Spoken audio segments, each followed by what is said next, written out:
tout le monde et bienvenue pour ma 4e vidéo. Qui n'a jamais été tenté par croquer à l'intérieur d'un petit biscuit fondant à l'intérieur, craquant à l'extérieur? Je veux parler du fameux macaron. Le macaron, fabriqué en Italie et repris en France par une grande maison, La Durée.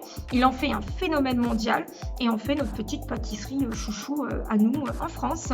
Et aujourd'hui, on va pas apprendre comment pâtisser son macaron, mais surtout comment fabriquer son macaron sur le thème pâte polymère. J'ai décidé de le rendre un peu plus chic, un peu plus couture. Il y a tellement de vidéos sur internet qu'on poussait sur comment fabriquer son macaron. Donc j'ai décidé de rajouter ma petite pâte Mademoiselle Chloé, de ne pas copier, mais de s'inspirer surtout et d'en faire sa propre création, ce qui est très important. Et voilà, avec son petit lassage, le petit nœud, sa petite chaîne argent qui vient vraiment finir ce bijou.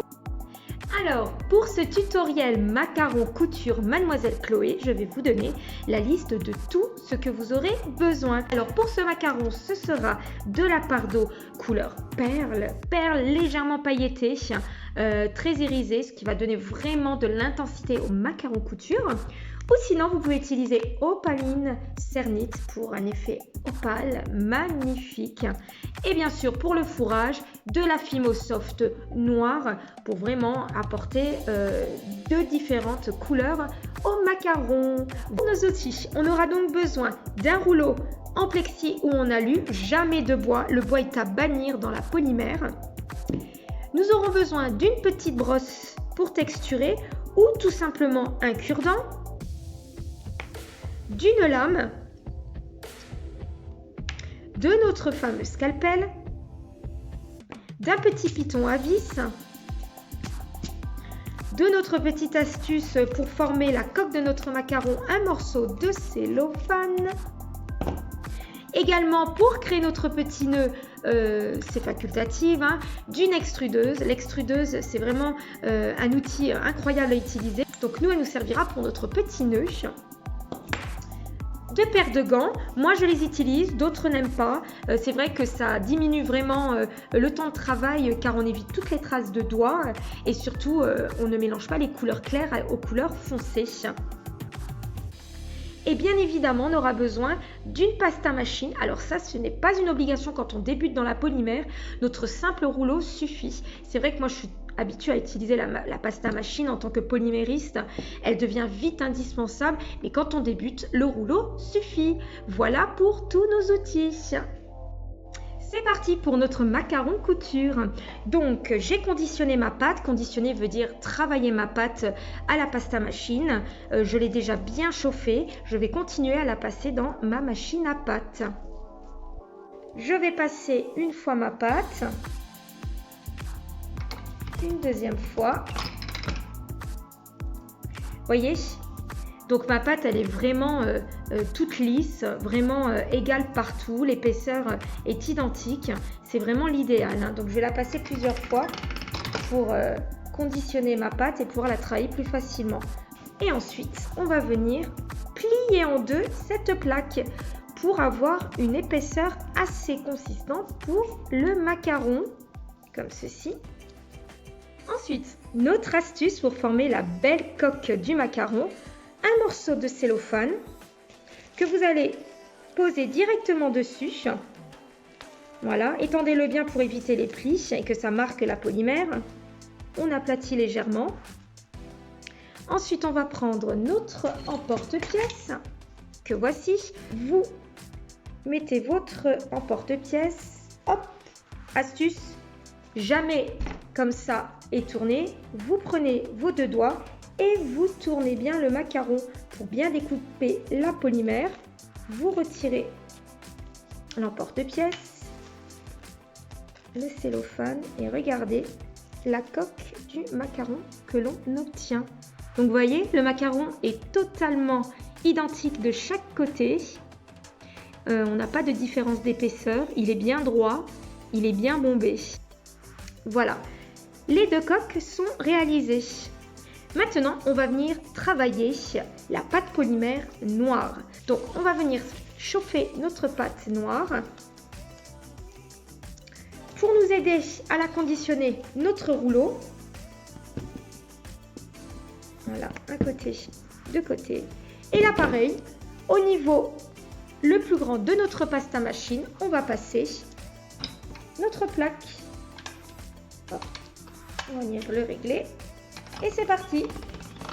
Donc, une fois, je fais ça toujours 3 fois. Pourquoi?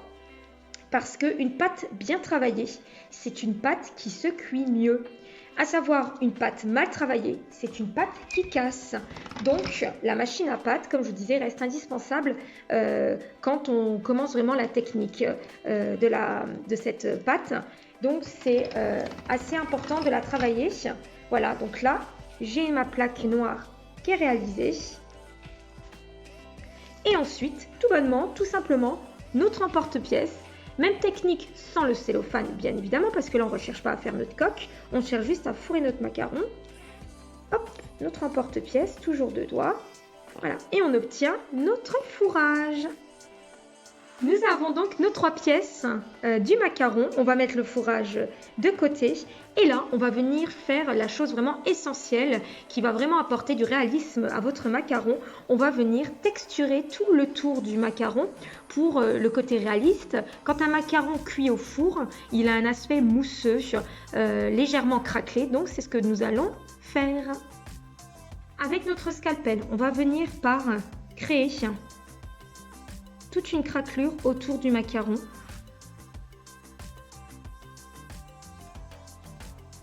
Voyez, tout ce côté-là, ce qui va vraiment nous délimiter l'endroit en dessous que l'on doit venir texturer.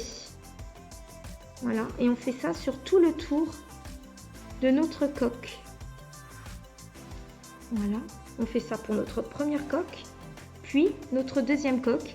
J'ai déjà commencé, identique. On va venir vraiment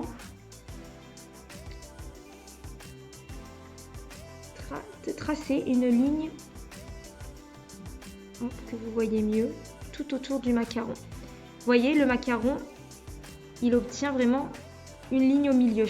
Donc ça, c'est mon astuce pour faire vraiment le côté craquelé. Sur Internet, il y a vraiment plein d'astuces. Moi, je trouve que c'est celle-ci qui paraît le plus réaliste. J'en ai cherché pendant un moment et j'ai enfin trouvé celle où j'étais le plus à l'aise. Donc, une fois que vous avez fait donc, votre ligne, vous venez texturer tout le dessous du macaron. Donc, soit au scalpel, soit avec votre cure-dent, comme je vous l'ai montré. Le cure-dent aussi, c'est idéal pour la fabrication. Il est indispensable dans beaucoup de choses en polymère. Ou sinon, plus rapide, notre petite brosse pour texturer tout le tour du macaron. Donc là, il nous faut beaucoup de patience.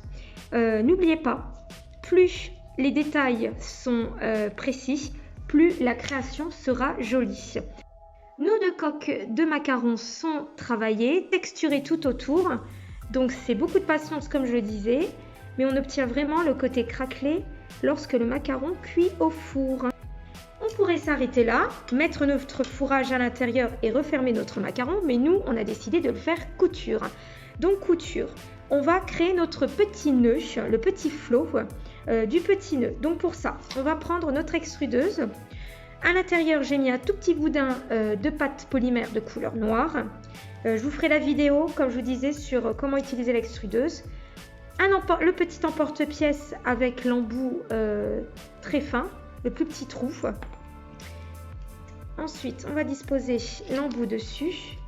Et tout simplement, on va venir utiliser notre pistolet à pâte en tournant la manivelle. Et là, comme par magie, sort notre petit flot. Regardez, c'est vraiment magique. Après avoir mis mon petit boudin de côté, j'ai disposé un petit nœud. Donc, soit vous le faites vous-même avec un moule, soit vous en achetez un tout fait. Voilà, donc vous le disposez au niveau du haut du macaron. Regardez, déjà, on obtient vraiment un macaron super sympa. On met notre petit nœud et là, on va venir créer nos petites encoches pour ajouter le flot. Alors, je vous montre déjà. voyez. Donc je crée 4 petits points. Voilà, 4, 5, 6, même petits points. Je viens, voilà, vous voyez nos 6 petits points. C'est ce qui va nous permettre d'enfiler le petit boudin qui viendra créer le petit lassage du macaron couture. Alors pour ça, on va venir par couper des petits morceaux de boudin noir qu'on va venir prendre comme ceci. Alors je vous montre de plus près. Hop, donc je dispose le petit boudin. Je viens couper au niveau de ma marque. Je prends mon ustensile à embout très fin. Donc ça, vous pouvez le faire aussi au cure-dent, sans souci. Voilà, donc vous faites votre premier lassage. Et ensuite, vous faites pareil pour les 2 autres lassages. On obtient donc nos 1, 2, 3, 4 petits lacets. Donc c'est vraiment très simple à faire. C'est juste un peu de patience. Donc, la petite dernière étape, on va venir retourner notre coque de macaron. J'ai complètement oublié de vous parler en début de vidéo. Vous pouvez coller les petits ensembles de bijoux grâce à de la Fimo donc liquide. Donc c'est la même chose, c'est de la Fimo sauf conditionnée liquide.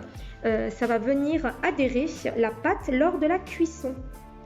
Voilà, donc sur notre première coque, le fourrage, tout simplement on va venir le disposer.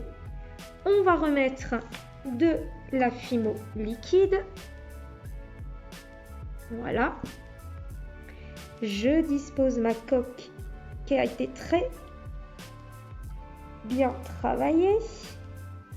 J'espère que vous aussi de votre côté. On obtient notre macaron déjà. Et notre dernière étape, on va pouvoir enfiler notre petit piton pour l'accrocher au bijou.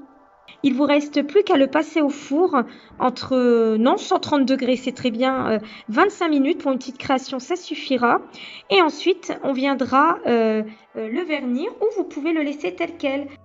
Ça y est, le macaron est enfin cuit. Il a été verni, monté sur sa petite chaîne argent. On obtient là donc tout ce côté chic et couture que j'ai voulu donner à ma création, avec bien sûr le craquelage autour du fameux macaron qui vient apporter là tout le réalisme. La pâte est légèrement irisée, ce qui apporte vraiment une densité et beaucoup de lumière. Ce tutoriel est terminé, j'espère qu'il vous aura plu. Postez vos photos en commentaire de vos créations. Petite idée aussi, si vous avez des idées de fabrication, des idées de création, postez-les moi, je pourrai vous en faire un tuto sans aucun problème. J'aime partager vos idées et surtout qu'on partage tous ensemble sur ma communauté de It Yourself. Donc je vous dis à très vite sur ma chaîne Mademoiselle Chloé. Abonnez-vous, plein de vidéos sont à venir. Likez ma page, postez vos commentaires et je vous dis à très vite pour une prochaine vidéo.